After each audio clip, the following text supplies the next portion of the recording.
오늘은 일찍 끝나는 거니? 네, 엄마. 지금 출발하려고요. 바로 집으로 가면 되는 거죠? 그래, 지금 진수는 집에 와 있고 아버지는 할머니 모시러 갔어.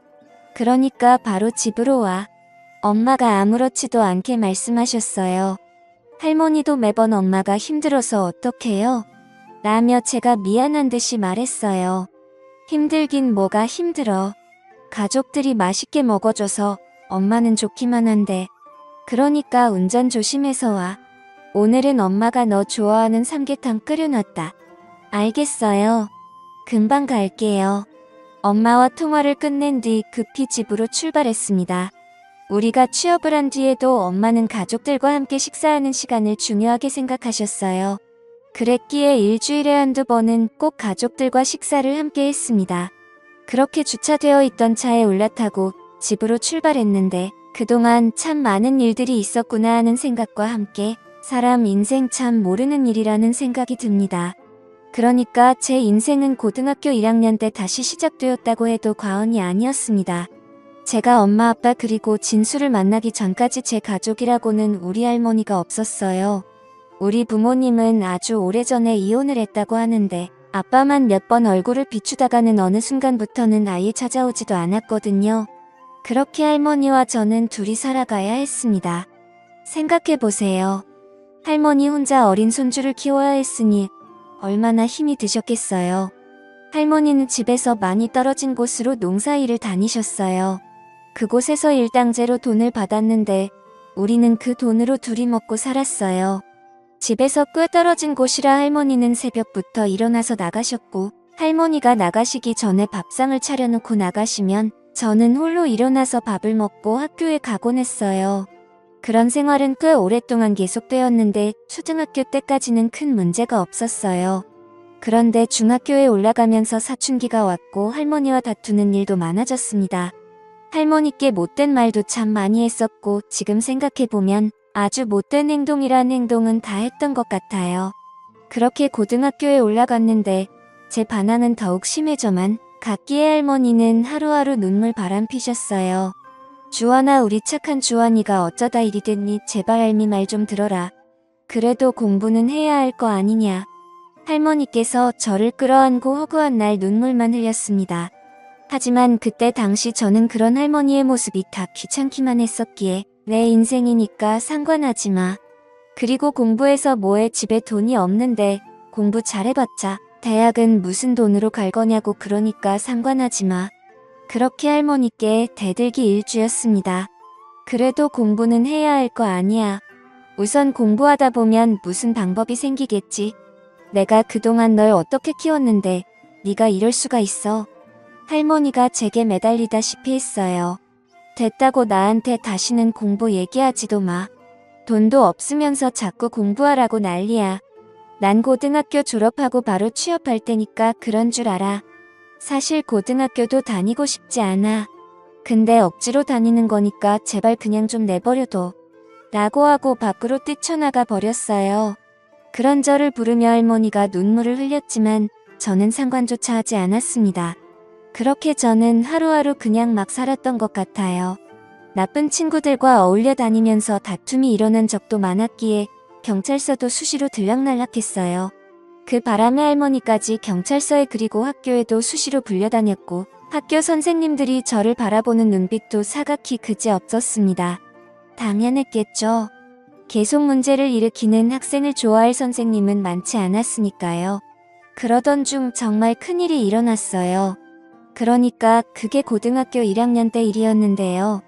저는 공부에 전혀 관심이 없었기에 홀로 책상에 엎드려서 잠을 자고 있었어요. 그런데 담임 선생님이 교실 안으로 들어오시더니 야, 김주연, 일어나봐. 안 들려? 빨리 일어나라고. 선생님이 짜증 섞인 목소리로 말했어요. 왜요? 제가 고개를 들었는데요. 내가 진수 지갑 가져갔지? 선생님이 다짜고짜 물었어요. 네. 그게 무슨 말이에요? 지갑을 가져가다니요. 저 안 가져갔습니다. 안 가져가긴 뭘 안 가져가. 진수 말로는 체육 시간에 다들 운동장에 있었는데 너만 교실에서 있었다던데. 그러니까 내가 범인이 확실하구만. 선생님은 이미 저를 범인이라고 생각한 듯 했어요. 진수가 봤대요. 제가 가져간 거 봤냐고요. 제가 흥분한 채 소리쳤어요. 어머 얘 좀 봐. 너 선생님 앞에서 무슨 버르장머리 없는 행동이야. 안 가져갔다고요. 그러니까 가방 야구단 이건처럼 의심하냐고요. 그럼 지갑이 발이 달려서 혼자 어딘가를 갔다는 거니? 그러니까 내가 왜 체육 시간에 교실에 혼자 남아있어? 너 그거 자체가 문제인 거야. 선생님이 팔짱까지 낀 채로 저를 느껴봤어요. 오늘 몸이 안 좋아서 누워 있었고요. 체육 선생님께 허락도 받았어요. 저도 뒤지 않고 큰 소리로 말했어요. 아무튼 그건 잘 모르겠고 이따 경무실로 와. 나도 확인해봐야 하니까. 라며 선생님이 교실을 나가버렸는데요. 선생님이 교실을 나가자마자 여기저기서 소곤거리는 소리가 들려왔어요. 진수 지갑이면 돈도 많이 들어있었을 텐데 아주 작정을 했구만. 진수 아빠가 엄청 부자인데다가 학교에 기부도 많이 했다면서 선생님들이 진수 일이라면 물불 안 가리던데. 재수 참 큰일 났구만. 아직 사태 파악 안 되는 거 아니야? 어떻게 그런 짓을 했다냐? 진수가 직접 선생님께 말한 것 보니 확실한 거네. 친구들이 저를 보면 댄스 한마디씩 하기 바빴어요. 진수 아버지가 사업을 한다고 했는데 집이 상당히 부자라고 했어요. 그런 진수는 얼굴도 잘생기고 공부도 정말 잘했어요. 거기다 성격도 좋은 편이다 보니 주변에 친구도 항상 많았어요. 그렇게 친구들이 저를 보면 계속해서 소곤거렸고 친구들이 소곤거리는 소리를 들으며 안 되겠다 싶었는지 진수가 제 가까이로 다가왔어요. 주원아 난 내가 내 지갑 가져간 거라고 말하지는 않았어. 그냥 내가 교실에 혼자 있었다고 한 거지. 근데 아무래도 선생님께서 오해를 하신 것 같아. 내가 다시 잘 말해볼게. 진수가 미안하다는 표정으로 말했어요. 그래? 그럼 날 의심하지 않았다. 뭐 그런 말인 거냐? 제가 진수를 한껏 노려봤어요. 아니 뭐 그렇다기보다는 사실 내가 교실 안에 혼자 있었던 거라 아무래도 내 입장에서는 그럴 수밖에 없었어. 그 안에 돈이 좀 많이 들어있었는데 그거 오늘 우리 엄마 선물 사려고 가지고 왔던 거거든. 나도 나름 꽤 많이 모았던 돈이라서 근데 하필 내가 혼자 교실에 있었던 거고. 진수가 제 눈치를 보며 말꼬리를 흐렸어요. 재수없는 인간. 넌 내가 그렇게 말해놓고 뭐. 그럴 생각은 아니었어. 너도 내가 지금 내 지갑 가져갔다 확신하고 있잖아. 그러면서 착한 척이란 척은 다 하고 있네. 너 같은 인간들이 제일 재수없어. 제가 진수를 있는 대로 노려보며 소리쳤어요. 야, 너 아무리 그래도 너무 심한 거 아니야? 사실 너 혼자 교실에 있었던 건 맞잖아. 그러니까 내 입장에선 너라고 생각할 수밖에 없지. 입장 바꿔놓고 생각해봐. 진수가 제게 따져 물었어요. 그러니까 난 너 같은 인간들이 제일 재수없다고. 좋은 부모 밑에서 부족한 거 없이 자라서 세상이 내 중심으로 다 움직일 것 같지. 나 같은 인간은 그냥 다 우습지. 가식적인 인간. 이라는 말이 제 입에서 튀어나왔고 제 말에 진수 얼굴이 창백해졌어요. 오, 너 진짜 이상하다. 내가 언제 너한테 우습대. 진수의 목소리는 격앙되어 있었어요. 그만 꺼지라고. 난 내 지갑 안 가져갔어. 제가 진수의 어깨를 손바닥으로 툭툭하고 밀었어요. 야, 너 뭐 하는 거야? 어디서 손을 대는 거야? 진수가 순식간에 제 손목을 잡고 소리치다가 저를 힘껏 밀어버렸어요. 그리고 우리들은 누가 먼저라고 할 것도 없이 엎드락 뒤치락 교실 안을 다 뒹굴었고 주변에 있던 친구들이 야 어떻게 빨리 선생님 불러? 미쳤냐 쟤? 어떻게 진수한테 저럴 수가 있냐? 쟤네 할머니 또 학교 불려오게 생겼네. 진짜 대단하다. 라는 말들이 여기저기서 들려오기 시작했어요. 그렇게 우리들은 교무실로 끌려가게 되었고 저를 보자마자 담임 선생님이 김주환 너 이제 하다 진수를 이 모양으로 만들어? 너 이제 어쩔 거야? 너는 도대체 뭐가 되려고 이러는 거니? 선생님의 목소리가 까랑까랑하게 울렸어요. 그런데 그 순간 진수가 선생님 죄송합니다. 라며 선생님께 사과를 드렸어요. 뭐 진수 네가 왜 미안하긴 미안하니? 근데 너 얼굴 어떡하니? 잘생긴 얼굴이 이렇게 돼서 부모님이 보시면 난리 나겠다. 선생님이 호들갑을 떨어대더니 급히 구급상자를 열어서 소매에 소독약을 적셔서는 진수 얼굴을 여기저기에 발라줬어요.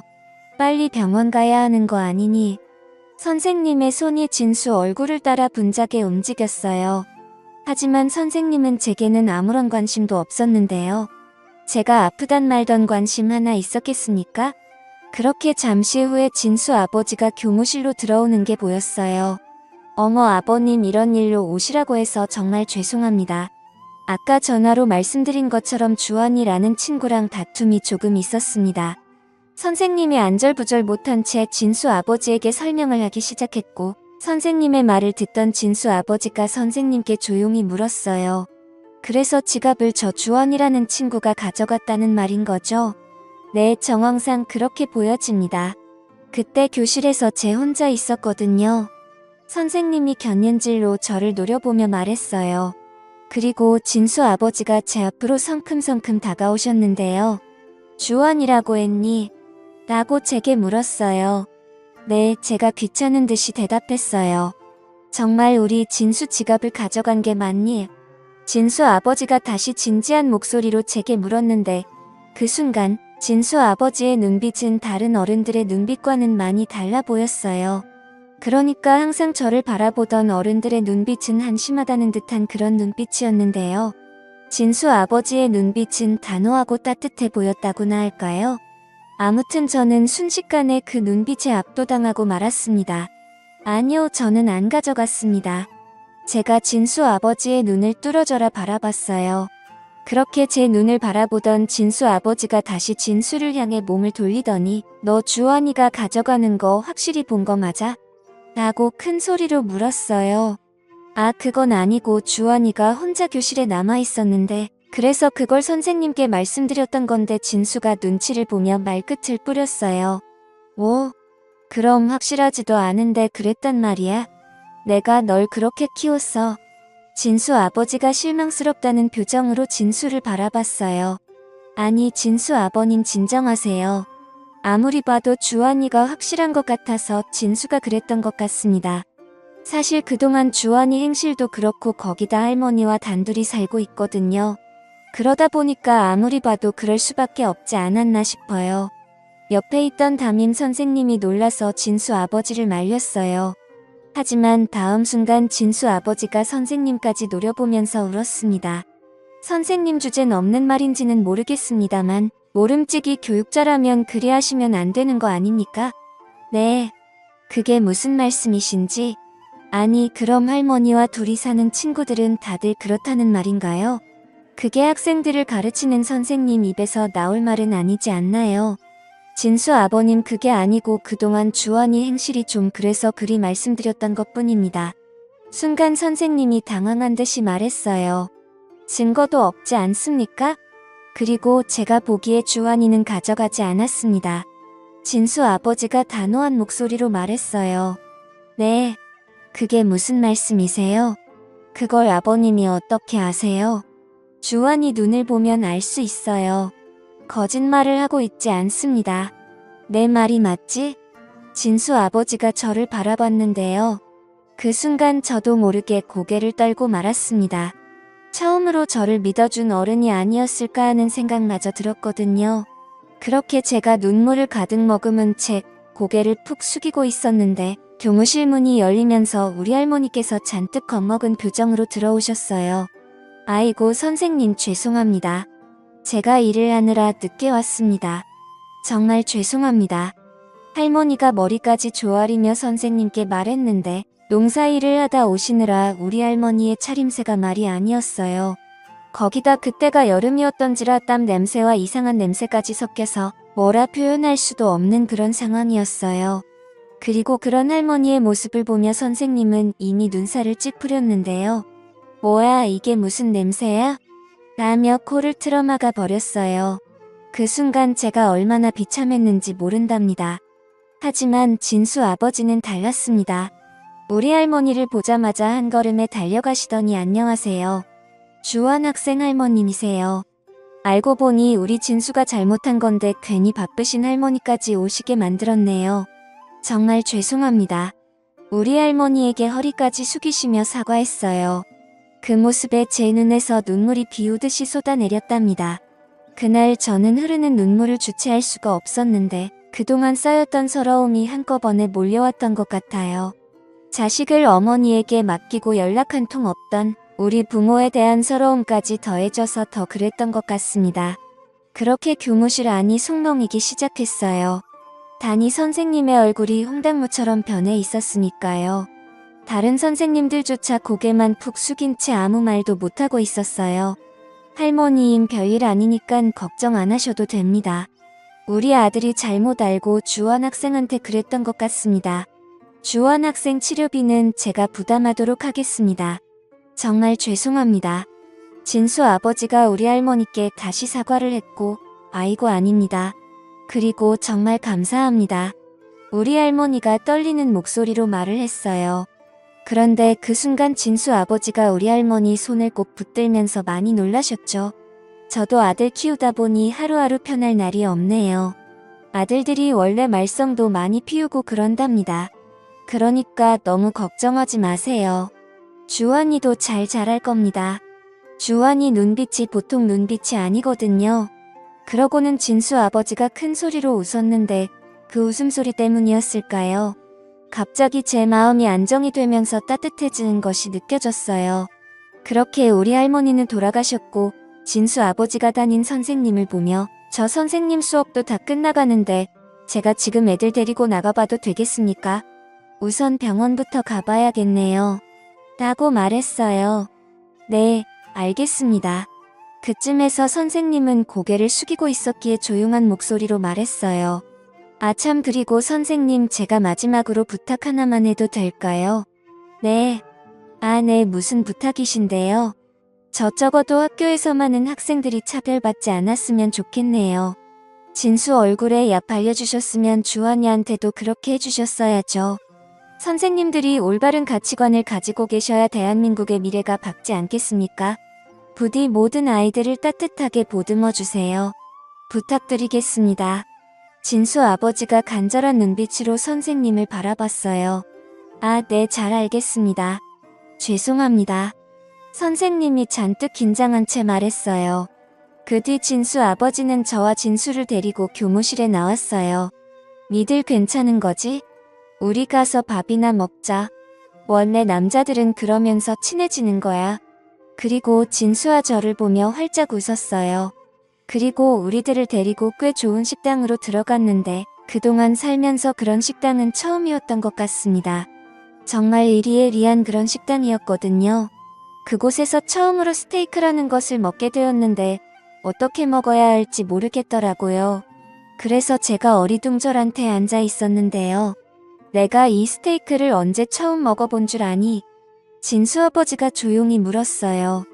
아니, 우리 그동안 자주 먹었었잖아. 진수가 아버지를 보며 말을 했는데요. 내가 말이야 고등학교 졸업하고 얼마 뒤에 소개팅을 했는데 소개팅한 여자가 스테이크 집에 가자고 하는 거야. 그런데 이 스테이크를 어떻게 시키는 건지 도통 알 수가 있어야지. 무슨 디저트가 어떻고 뭐가 어떻고 참 복잡하더라 말이야. 결국에 우물쭈물대다가 소개팅하던 여자한테 자였단다. 진수 아버지가 큰 소리로 웃었는데 그 말에 저도 모르게 크윽 하고 웃음이 터져 나왔어요. 웃으니까 보기 좋네. 주원이 너 말이야 그렇게 인상 쓰고 있다고 해서 멋있어 보이지도 않거든. 그러니까 앞으로는 웃고 다녀. 아직 한창인 녀석이 왜 그렇게 인상을 쓰고 다녀. 장난스럽게 말씀하셨어요. 그런데 그때 당시 저도 모르게 네라는 말을 했는데요. 평소에는 반항심만 가득하던 제가 그렇게 변해가기 시작했어요. 거기다 진수 아버지가 스테이크를 다 썰어서 제게 건네주시면서 자 맛 좀 봐. 여기 있는 소스에 찍어 먹으면 맛이 아주 괜찮을 거야. 그리고 너도 잘 봐도 나중에 소개팅에서 여자한테 차이면 안 되잖아. 하긴 주한이는 얼굴이 잘생겨서 쉽게 차이거나 하진 않겠다. 진수 아버지가 아무렇지도 않게 말을 하시고는 다시 스테이크를 썰고 있었어요. 그리고 저는 그때 처음으로 제 얼굴이 나름 괜찮구나라는 생각을 하게 되었답니다. 그렇게 처음으로 즐거운 식사를 한 뒤 집으로 돌아왔는데요. 그때 제 표정이 참 많이 달라졌다는 것 같아요. 더군다 나 다음날 진수가 반 친구들이 다 있는 교실에서 저 주원아 어제는 내가 진짜 미안했어. 집에 가봤더니 지갑이 책상에 있더라고. 진짜 미안. 라며 진심으로 사과했어요. 진수 부모님은 정말 좋은 분들이셨는데요. 진수 지갑이 집에 있었다는 사실을 알게 된 진수 부모님께서 할머니와 저를 집으로 초대까지 해서 식사를 같이 하게 됐어요. 그 뒤 진수와 저는 들도 없는 친구가 되었고 진수 부모님은 저를 마치 아들 대하듯이 됐어요. 저 또한 두 분을 엄마 아버지라고 부르며 딸하고 두 분은 제가 공부하기를 간절히 바랬고 저는 두 분의 응원에 힘입어 정말 열심히 공부했습니다. 그나마 다행이었던 것이 머리가 나쁘지 않았던 것인지 두 분의 도움을 받아 진수와 함께 과외도 받으면서 성적이 눈에 띄게 좋아졌어요. 그때쯤 저는 더 이상 문제 많던 김주환이 아니었어요. 어느덧 모범생이 되어 얼굴 표정 자체가 바뀌어 있었답니다. 그렇게 저는 두 분의 든든한 지원을 받아 열심히 공부했는데 고2가 되던 해에 세무사가 되고 싶다는 생각을 했기에 종일 책상 앞에 붙어 있었던 것 같아요. 어느 날 아버지가 우리를 보며 우리 집에 세무사 한 명 있었으면 좋겠다. 사업을 하다 보니 세무사가 꼭 필요해라는 말씀을 하셨거든요. 그런 아버지 때문이었을까요? 저는 세무사가 되어야겠다는 생각을 하게 되었어요. 그렇게 대학을 졸업하고 몇 년 뒤 저는 세무사가 되었습니다. 물론 시험에서 몇 번 떨어지긴 했지만 그때마다 사람이 시험에 다 떨어져 보기도 하고 그래야 강해지는 거야. 아버지가 제 옆에서 든든하게 응원해 주셨기에 저는 계속 도전할 수 있었고 얼마 뒤에 당당하게 시험에 합격했습니다. 시험에 합격했던 날 아버지가 저를 데리고 한 포장마차로 들어가셨는데 소주 한 잔 따라주시던 아버지가 나는 아직도 이런 곳이 편하구나. 내가 예전에도 말했듯이 나도 예전에 참 힘들게 살았어. 부모라는 사람들이 있으나 만화한 사람들이었으니까 허구한 날 술이나 퍼먹고 다니고 말도 마라 차라리 없었으면 더 좋지 않았을까 싶었다. 그러던 중 작은 아버지가 우리 집에 찾아왔어. 그때 내가 아마도 중학교 2학년 때였지. 작은 아버지 부부에게는 무슨 이유였는지는 모르겠는데 아이가 생기지 않았거든. 그래서 그랬는지 우리 부모님께 나를 데려가겠다고 한 거야. 그때 생각이 나시는 듯 잠시 아버지의 눈시울이 붉어졌어요. 작은 아버지가 보기에는 나를 데려가서 키우는 게 더 낫다고 생각했겠지. 우리 엄마 아버지란 사람들은 진짜 형편없던 사람들이었으니까. 그때 당시 작은 아버지가 사업을 해서 돈이 꽤 많았던지라 우리 부모님께 큰 돈을 주고 날 데리고 왔었어. 그렇게 난 작은 아버지 작은 어머니 밑에서 자랐다. 근데 두 분이 어찌나 잘해주시던지 세상에 이런 사람들도 있구나 하는 생각까지 들더구나. 그 뒤 내가 작은 아버지 사업을 물려받아서 이만큼 키워놓은 거야. 두 분 덕분에 내가 아주 잘 살았지. 아마도 그때 친부 밑에 있었다면 사람 구실도 못했겠지. 아버지가 긴 한숨을 내쉬었어요. 그럼 아버지 친부모님은 어떻게 되셨어요? 제가 놀라서 물었어요. 뭐 그 뒤로 내가 잘 산다는 소식을 듣고 와서는 작은 아빠 부부에게 돈도 뜯어간 모양인데 마음 약한 작은 아빠 부부가 계속 돈을 해준 모양이야. 근데 내가 사업을 물려받은 뒤로는 그 사람들에게 한 푼도 주지 않았단다. 차라리 기부를 하면 했지 절대 주고 싶지 않더구나. 그렇게 뜯어간 돈으로 도박에 술에 아주 난리도 아니었거든. 한동안 난리를 치더니 나중에는 포기한 모양이더구만. 근데 말이야 옛날에 내가 니들 학교에 갔을 때 네 눈빛이 옛날 내 눈빛이랑 똑같더구나. 그래서 내 마음이 많이 아팠어. 어쩌면 그래서 내가 너한테 더욱 마음이 갔었는지도 모르겠다. 근데 확실히 느꼈던 건 그날 네가 거짓말을 하고 있지 않다는 거였어. 근데 부당한 대우를 받고 있었던 거고 그런 너한테 옛날에 내 모습을 봤던 것 같아. 그래서 내가 너한테 그렇게 했던 거야. 너는 나랑 많이 닮아 있었거든. 이라며 아버지가 소주잔을 단숨에 비우셨어요. 그 뒤 우리는 정말 가족이 되었는데요. 일주일에 한두 번 다 같이 모여서 식사도 하고 그렇게 지냈어요. 물론 우리 할머니도 같이 식사를 했고 그날도 아버지가 할머니를 모시고 오셔서 다 같이 모여서 엄마가 끓여준 삼계탕을 먹었는데 어찌나 맛있었는지 모르겠습니다. 엄마는 항상 그렇듯 따뜻한 밥상을 차려서 우리 가족들에게 웃음을 주셨어요.